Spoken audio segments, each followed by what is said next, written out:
At 4:11 on a Friday afternoon, Nolan Mercer turned the key on his John Deere S780 combine and heard one lonely click. No dashboard, no monitor, no warning lights, no engine code. Just a dead cab, a silent engine controller, and 96 acres of corn still standing under a sky that was supposed to turn into rain by Monday night. Nolan sat there for 10 full seconds with his hands still on the key, listening to the cooling metal tick behind the cab. The machine had been running clean all day. No sputter, no limp mode, no smoke, nothing. Then, 4 minutes before everything died, he remembered the smell. Not smoke exactly. Not burning rubber. A sharp, hot penny smell, like warm metal and cooked grease. He climbed down from the ladder, stood in the chaff blowing along the headland, and called Prairie Valley Deer. The service writer pulled up his account and said the earliest diagnostic slot was Tuesday morning.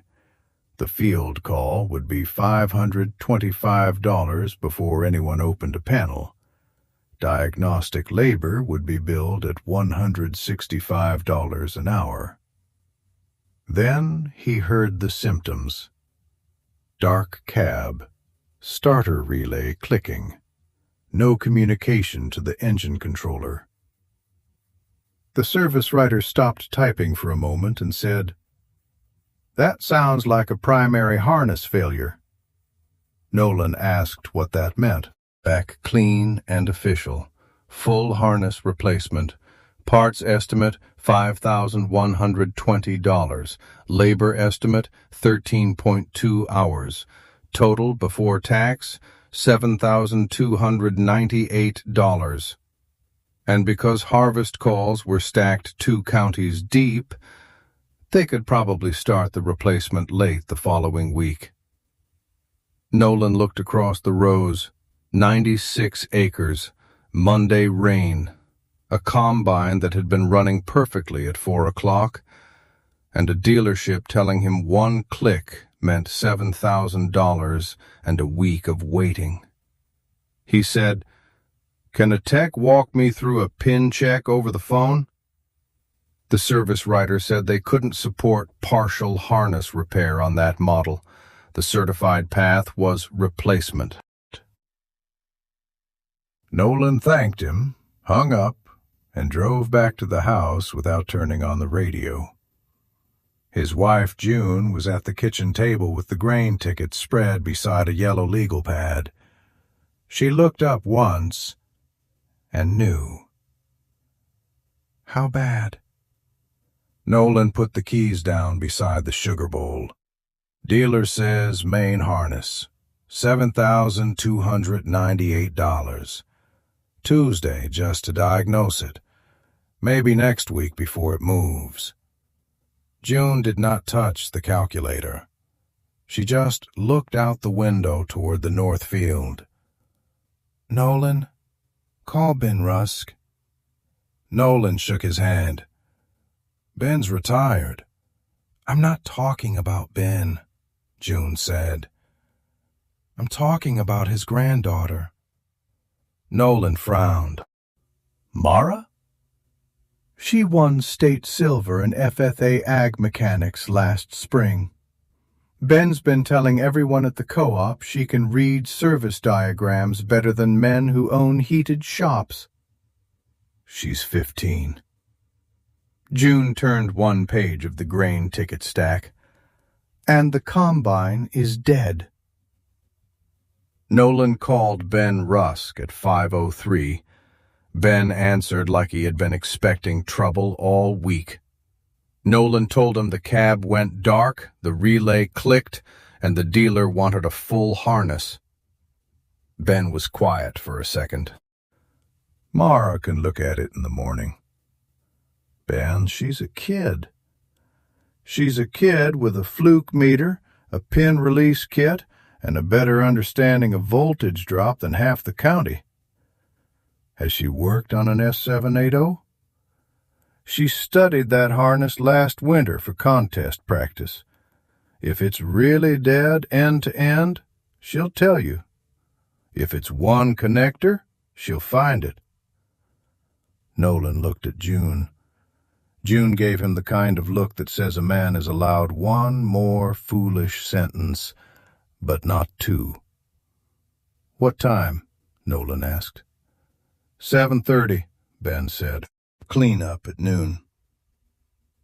At 7:24 the next morning, Ben Rusk's old white Dodge rolled into the drive with a girl in a blue FFA jacket riding beside him. Mara Rusk climbed down with her hair pulled through the back of a cap, work boots already dusty, and a soft black tool roll under one arm. She shook Nolan's hand. "Mr. Mercer?" "Mara?" "Grandpa said the cab went dark before shutdown, not after." "That's right." "Did it smell hot?" Nolan blinked. "Why would you ask that first?" "Because if the harness melted somewhere, you usually smell insulation. If one pin went high resistance, you smell cooked dielectric grease before the controller drops out." Nolan said nothing. Mara lifted the tool roll. "Can I see the machine?" They drove to the field in Nolan's pickup with Ben riding in the middle and Mara in the passenger seat, already flipping through a printed schematic clipped together with two binder clips. Nolan saw the top page. "Where did you get that?" "Our chapter has access to the equipment training portal through the Ag Mechanics program," Mara said. "I printed the S-Series primary power and controller reference diagrams last night. 2 pages. "How much does that cost?" $25 a year for chapter membership, if you count the dues. The portal is part of the program." Nolan thought about the phrase he had heard the day before, certified path. He looked at the stack of paper in Mara's lap. That stack had cost less than a box of oil filters. They reached the combine at 7:41. Morning fog still hung low in the rows. The cab glass was filmed with dust. The machine looked too big to be helpless. Mara climbed the ladder and tried the key once. Click. She didn't try it again. "Good," she said. Nolan almost laughed. "What part of that is good?" "The failure stayed failed.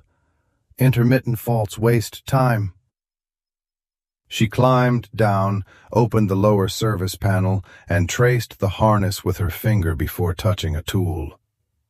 Battery side is alive because the relay clicks. Cab side is dead because the display never wakes up. Engine controller is probably losing reference voltage through an inline connector. I'm going to test from controller back toward the cab, not from cab forward. Nolan asked why. Because the controller doesn't care where the story starts. It cares where voltage stops. Ben smiled at the ground. Mara clipped a tone lead to the harness, set her meter, and began. She did not rush. She did not guess. She did not pull on wires like she was mad at them. Connector 1 tested clean.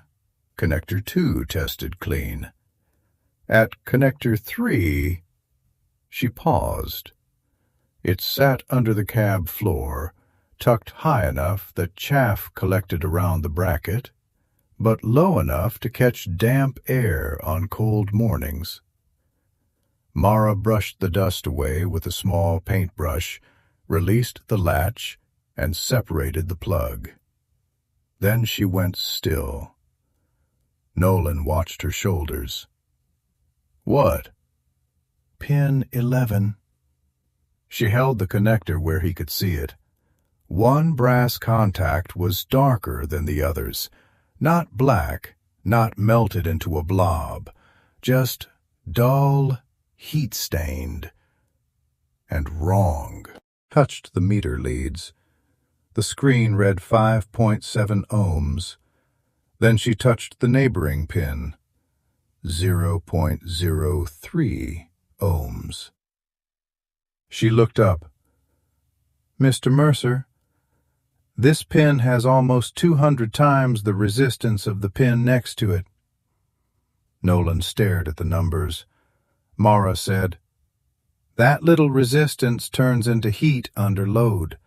Heat thins the grease, grease moves, the contact corrodes. Then the reference voltage drops low enough that the engine controller goes blind. The cab looks dead because the controller never wakes it." Nolan pointed toward the rest of the harness. "So it is not the whole thing?" "No, sir. One bad contact in one connector. How much to fix it? If the pin cleans up, about $6 in grease and abrasive cloth. If I replace the terminal, maybe $18 if the parts counter has the right one." Nolan looked across the standing corn. The whole field seemed to go quieter. "Dealer wanted $7,298. Mara didn't smile. "The dealer quoted the certified replacement path. I'm diagnosing the failed circuit." That sentence stayed with Nolan, not because it sounded clever, because it sounded like the difference between a system and a person. Mara cleaned the contact face with a strip of fine abrasive cloth, released the terminal with a pin tool, tensioned the female side, wiped out the cooked grease, and packed the connector with fresh dielectric grease. Then she checked all 18 positions, not just pin 11.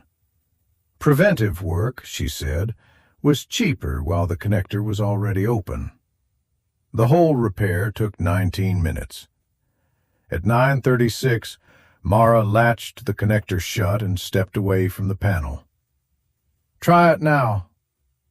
Nolan climbed into the cab. For the first time since Friday afternoon, he was afraid to turn the key. Not because he thought the machine would fail. Because if it started, he would have to admit how close he had come to spending $7,000 on the wrong problem. He turned the key. The dash woke up. Every light cycled. The display flashed. The controller came online. The diesel rolled twice, caught, and settled into its deep idle. Mara stood on the ground beside the tire and let out one breath. Ben wiped his glasses with the corner of his shirt. Nolan shut the machine down, climbed out, and reached for his checkbook. "What do I owe you?" Mara shook her head. "I can't charge for chapter community service work." "Then your chapter can take a donation." Mara looked uncomfortable in the way only a good kid gets uncomfortable when praise walks too close to her. "Any amount helps." Nolan asked the number. Mara hesitated. "Our shop fund goal is $5,120 this year. That buys the diagnostic trainer, 2 better meters, and enough connector kits for contest season.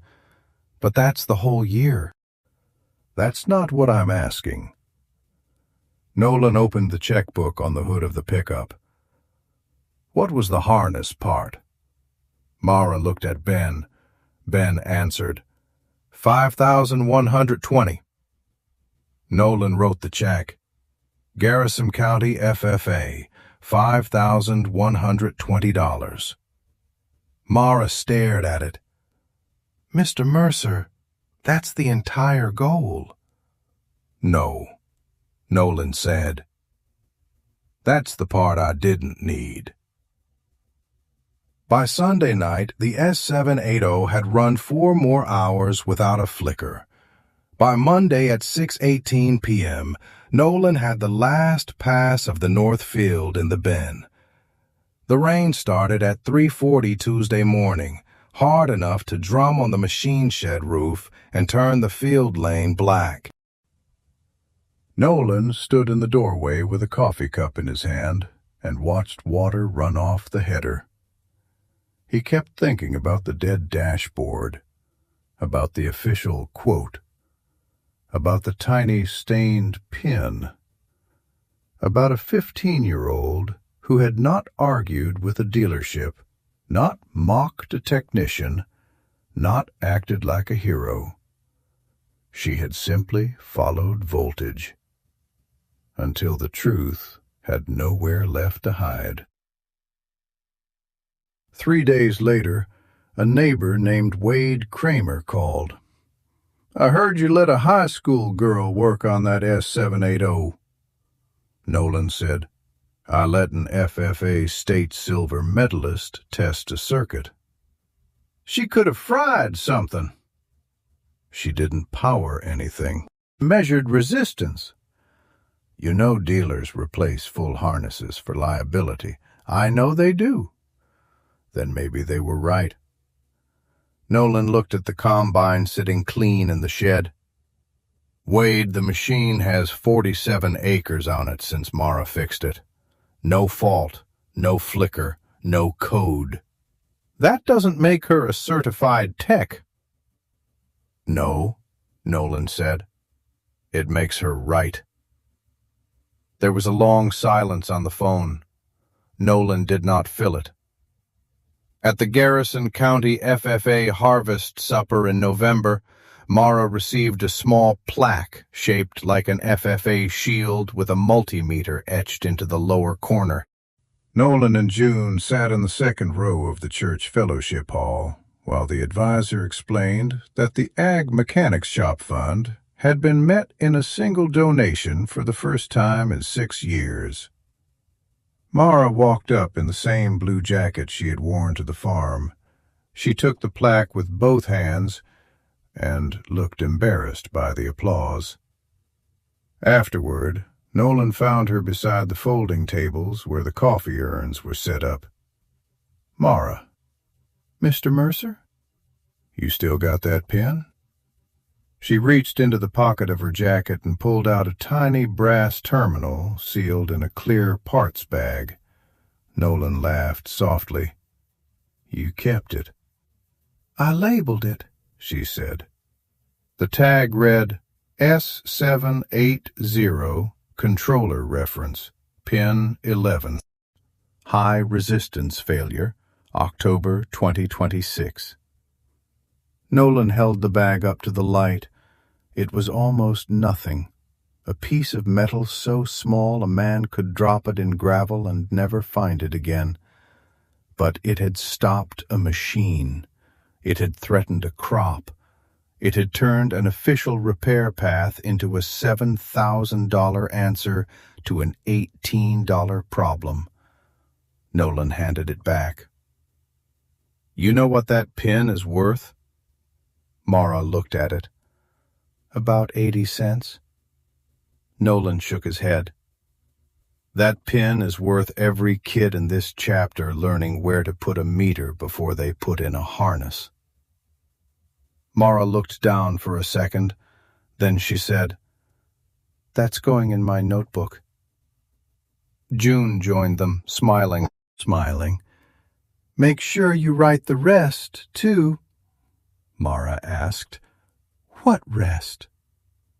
June looked at Nolan.